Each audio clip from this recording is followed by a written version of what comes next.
What is good, guys? It's Rey-Jay back with another video. And this one I want to talk about what's going on with the overall market and talk about some very important things for tomorrow. I'm going to make this video very quick and give you guys a very nice Sunday evening video. But let me first say that I'm not a financial planner, so take nothing I say as financial advice. And also, if you guys can, please smash the like button if you want to see more videos like this. It not only benefits me, it benefits the entire community as a whole. So anyways, let's talk about the market. Let's talk about what's going on so far and some very important developments on the charts. One thing that's worth noting on SPY is we have this rising wedge-like patterns continuing to develop, and we happen to have a quadruple bearish divergence that's starting to develop, which suggests that there could be some more downside coming in the future. But like I said over the weekend, there's no confirmation of a break just yet, so I can't truly turn bearish till I see this thing flip. And thus far, it hasn't really done that. We haven't seen SPY break below 452. If we get that break, I would turn more bearish. As of right now, it has not happened, so we just have to wait and see. But some things that could affect the markets would be we don't really have too many earnings for Monday, but later on during the week, we have more retail, not to mention Dell coming out. And tomorrow morning, we have new home sales data coming out at 10 o'clock a.m. Eastern Standard Time. We have the 6-month bill auction, the 3-month bill auctions coming out. And that's pretty much it from this point on. So there's not really a whole lot of data, but we're going to be focusing more on how things are looking, how this is basically developing. But watch for new home sales, see if this causes any move. Then the bill auctions at 11:30 a.m. and 1 p.m. And besides that, we'll be watching the charts very carefully. So I also want to call out, so when we look at the daily charts on SPY, because it's very important to zoom out, we have a potential topping candlestick at 456 that could possibly be forming, but there's no confirmation just yet. So I'm going to be doing is watching to see what data comes out. As I mentioned earlier on, the first few days are going to be kind of like subtle when it comes to data, but it's going to become a lot more extreme on Wednesday through Friday, especially because on Wednesday we have some GDP numbers. Not to mention by Friday we have like Jerome Powell giving a speech. So I'm going to be watching all of this, but I just want to call out that thus far on SPY we're on an uptrend.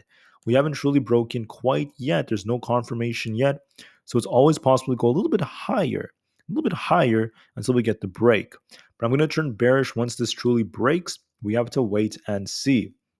Now, at this red rectangle right here, this is where we have this resistance right here where these imbalances happen to be. I'm thinking that it is possible for us to go just a little bit higher, before we get that break to the downside, or we could just break down from here. For me to turn bearish, let's see this thing lose this trend line of support. Once we lose our wedge, watch 452. If that breaks, we're going to have a change in market structure, and we're going to be watching for a change in the trend to make lower highs and lower lows. Now, it's worth noting that SPY has been uptrending like crazy for many weeks, and we're due for some kind of pullback. So make sure you watch the news tomorrow morning, see if there's anything new from any piece of data that could actually cause this thing to fall. We'll be watching this very carefully, but there is a risk of downside. The technicals suggest there's going to be downside in the future, but in the present time, there's no sign of any break yet. So we'll just have to wait and see, and that's the best way to basically go about this. So there's a risk in this market, so be very careful of the move to the downside. We could pop a bit more, but watch and see if we get that break afterwards. So you want to be very careful. Don't turn bearish on SPY until we see at least like 452 break, then we can truly see it. There's a possibility that the QQQ is turning weaker because of Aapl, as we saw this thing potentially break. But sometimes you get like a little back test first, and sometimes you have to like redraw your like trend line. So I don't know if I'm going to have to do that or not. I'm going to be waiting to see if this is a confirmed break. So if we continue to uptrend and we end up breaking the high at 393, the QQQ could continue to uptrend. There's always that possibility. But looking at the technicals, I just want to call out that on the QQQ, this is looking a bit more bearish now because on the 4-hour time frame, we have a triple bearish divergence. And on top of that, this thing is looking like it's about to turn. Our MACD is turning a lot more bearish. We're barely holding our 20 EMA. If we lose 388, that's going to be our first sign of weakness. Then the next level that could bring this thing all the way down will be like 384. There's a risk of some downside. You just want to be very careful. And to add on to all of this, I just want to call out that it looks like we could be getting a break that's dictated by, in parts, it's Nvidia, but also Aapl. So there's going to be a risk of downside. If we're bullish, you want to see it break above 393 and continue to uptrend. If we're bearish, you want to see it basically lose, 388 and 386.5 and eventually come down to 384. If we lose 384, we're going to turn very bearish, and we have this like imbalance to fill this gap down here. So watch and see some downside. I think the odds do favor some more downside. It's looking weaker. So just be very careful and make sure you watch this just to be safe. But this is looking a bit more bearish to me. On Apple stock, which is very important. Now, I wanted to call out that Apple could be looking for a change in structure because we had this quadruple bearish divergence on Apple. Let me just show you what Apple looked like. Apple's right here. On the 4-hour time frame, Apple had a quadruple bearish divergence that has developed. All right. And on top of that, the MACD has turned bearish. It looks like it's about to start switching its direction, and a move to 188 is most likely going to come.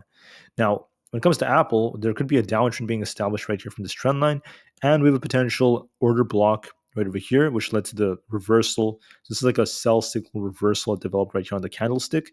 So what this means is the chart looks like it's turning bearish. That's like what it means in English. It looks bearish. So if you want to be bullish, you want to see Apple try to get above 191, and this thing could turn bullish. If we're bearish, you want to see it basically break down to 188 and lose that. If it loses that, it's going to start sinking. From a technical standpoint, in my opinion, it is looking bearish. It looks like it's going to be breaking below 188. There's going to be some downside coming.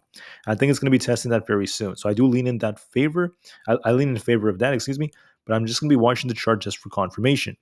On top of all of this, we have the one and only Nvidia stock. This is looking bearish overall.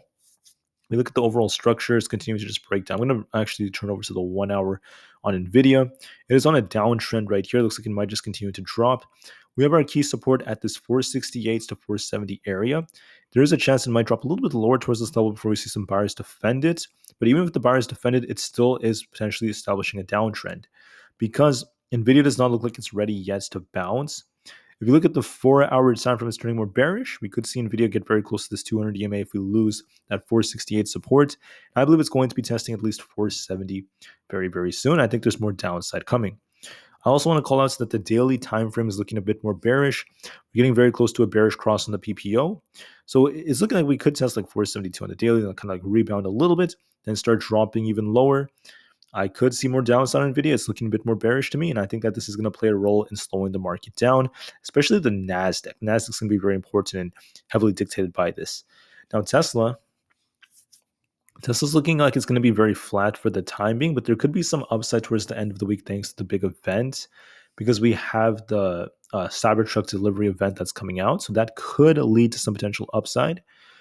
If you look at this on the 200 EMA time frame, on the 4-hour time frame at the 200 EMA, that's like acting as our base at this 230 to 232 area. So with the 4-hour forming this cup and handle like formation, there's a good chance of there being some potential upside. I think that that's very possible. Just to be safe, we need to see this thing break out. So I think that Tesla's going to likely chop for a bit. I think there's a very, very good chance of that potentially happening. But it could see some upside towards the later end of this week. The chart still looks bullish approaching the Cybertruck event. But watch for Tesla to basically just trade sideways for now. I think it's going to try to fill this imbalance and push it just a little bit. It might range trade around this 235 area. As long as there's no bad news, we could see it try to fill this imbalance. So I could see it going up to like 242 very soon by Friday, if not well above that. But I think that to start off, we're going to be seeing it range trade from like 238 to about 230 for just some time. Then we're eventually going to get a breakout a little bit later. I think that with the Cybertruck hype, it's going to lead to more upside as we approach the end of the week. So I'm still leaning in favor of that for Tesla. But just to be safe, make sure you watch these levels. If it breaks 238, you're going to turn more bullish. It's going to start breaking out for at least 240 plus, 242. If you're bearish, you want to see it lose 235. If it fails there, it's going to start sinking possibly to 232. My gut tells me it's going to range trade between 232 and 237 for just some time before we get a break to the upside later on. And I still think it's very possible for Tesla looking at the current technicals. All right, so those are the main 5. I'm just going to go over just a couple of others to make this video very quick as it's the weekend. On SoFi, I just want to call out that SoFi has a bullish divergence that is starting to develop on the chart. And I think that there's going to be a potential move to the upside if it manages to break $7. If we get above it, we could see a little pop for 7.45, then a rejection again, and it's eventually going to break back down. So I can see a little move to the upside here if we manage to break the 50 EMA. So it has to break 7 first. Watch for 7.45 to be tested at the 200, then a rejection. So a little pop and drop seems very possible. Excuse me. Sorry, guys. On the IWM, we have this potentially bearish looking structure that could be forming as we're hitting this like top right over here. Then we have this inverse head and shoulders, which suggests that it could push up higher later on. But the issue that's starting to form is the fact that we could see this thing retest the 176 area first. We could see this rejection right here and a backtest of 176 before this thing tries to break out. So I think it might just range trade for a bit. Not looking that bad, but I could see a little downside first before it tries to pop. On a Microsoft, on the 4-hour time frame, we're continuing to develop this bearish divergence. It looks like it's going to start falling soon. I think Microsoft is going to eventually come down to 370 over the next 1.5 weeks. I think there's going to be a good chance for some shorting on it that could play out nicely. Non-financial advice. On AMD, we have a quadruple bearish divergence. Could it pop a little bit more towards 125 plus? If it does so, I mean, it could get very close to 128 and then reject, which is where we had the previous resistance up here. But watch and see if it could get close to 125 and then reject, or reject from here. I'm thinking that it could push a little bit more than reject, or reject from here and make its way back down towards like 115. So we're going to be watching to see a rejection. Could pop first and reject, or reject from here, and I think that's very probable. On the VIX, I just wanted to call out that the VIX is very, very oversold. We're at the lowest level we've been in a very long time. And typically around these extremes, we tend to see the VIX bounce. So this is telling us that it's a little bit risky to be buying in the market when the VIX is this low. Not financial advice, but it's just one thing worth noting. Suggests that there's going to likely be some downside as a real possibility. Now with the dollar index, this thing is on a downtrend looking bearish overall, but we need to see this thing establish a higher low. If it makes a higher low relative to 103.18, if it like kind of bounces here and starts pushing, this could be our higher low and this thing could start uptrending. For this thing to uptrend, we need to see it break above the 4-hour 50 EMA. If it manages to break above that, I expect this thing to come up to this imbalance. I think there's going to be some upside coming. But as of right now, there's no sign of it, so just be very patient. On Coinbase, this thing has been pushing very, very nicely, very, very nice. But I just want to call out that I'd still be very careful with it because I know there's a lot of like hype involving the crypto space and etc. But you want to just know that we're approaching this resistance right here, right over here. This 116 area to 118 is where we have a lot of historical resistance.